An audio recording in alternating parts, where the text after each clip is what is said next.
Hi hello నా పేరు రాజు. మీరు చూస్తున్నారు Kota Raju YouTube channel. So please do subscribe to my channel. So ఇంకా విషయానికి వస్తే ఈ వీడియో చూడండి. మధ్యాహ్న భోజనం ముఖ్యమైనది, చదువు మిధ్యాహ్నం అయిపోయింది. చదువు ఎవడికి అక్కల్లా. భోజనంలో గుడ్డెట్టారా, గడిది గుడ్డెట్టారా, అన్నం తినేవాడు కోడిగుడ్డు పెట్టడం ఏంటంటే బుద్ధి ఉందా లేదా? చదువుకోమని లేకపోతే వెళ్ళిపోమని చెప్పండి. కోడిగుడ్డు కోసం వస్తావు నువ్వు. ఈ గుడ్లు లెక్క చూశారు కదా. ఇప్పుడు వీళ్ళను గరికపాటి గారు అనాలా, గరికపాటి గారే అనాలా, ఒరే గరికపాటిగే అని చెప్పాను. మీరే చెప్పండి.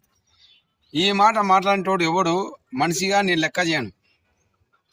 కానీ ఇలాంటి వాళ్ళు అశుద్ధం తినే పంది కన్నా 100 తక్కువే. ఎందుకంటే చిన్న పిల్లడు తినే తిండి మీద కూడా ఇలాంటి కామెంట్స్ చేస్తానని నేను ఎప్పుడైతే అనుకోలేదు. అది ఇలాంటి వాళ్ళు, ఇలాంటి కథలు చెప్పుకునే వాళ్ళు సొసైటీకి ఏమన్నా మంచి చెప్పుకోవాలా, తద్వారా వచ్చిన డబ్బుతో వీళ్ళు బతుక్కోవాలి. అంతేగాని ఏంది ఇది, వీడికి పిల్లలు ఉంటే అర్థమవుతుంది అంటే వీడు చదువుకునే లేదు. నాకు అది కూడా డౌటే. మళ్ళా నువ్వు చదువుకునే గరికపాటి చదువుకునేటి ఆడ కనపడలేదు. నువ్వు ఏదో కొన్ని మాటలు ఉన్నాయి, అవి చెప్పుకొని బతుక్కోవాలి నువ్వు, అంతే. పిల్లడు తినే గుడ్డ గడిదే గుడ్డ. నువ్వు మంచి జనం ఎత్తావు, నువ్వు మనిషిగా వేస్ట్.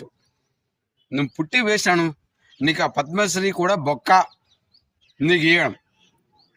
గవర్నమెంట్ ఒకటే కోరుతా ఉండ, వానికి ఉండే పద్మశ్రీ తీసుకొని వాడిని పక్క దొబ్బాల్సింది కోరుతా ఉండ. ఈ మాటలు వాడు వెనక్కి తీసుకోవాల్సిందిగా నేను డిమాండ్ చేస్తా ఉండా.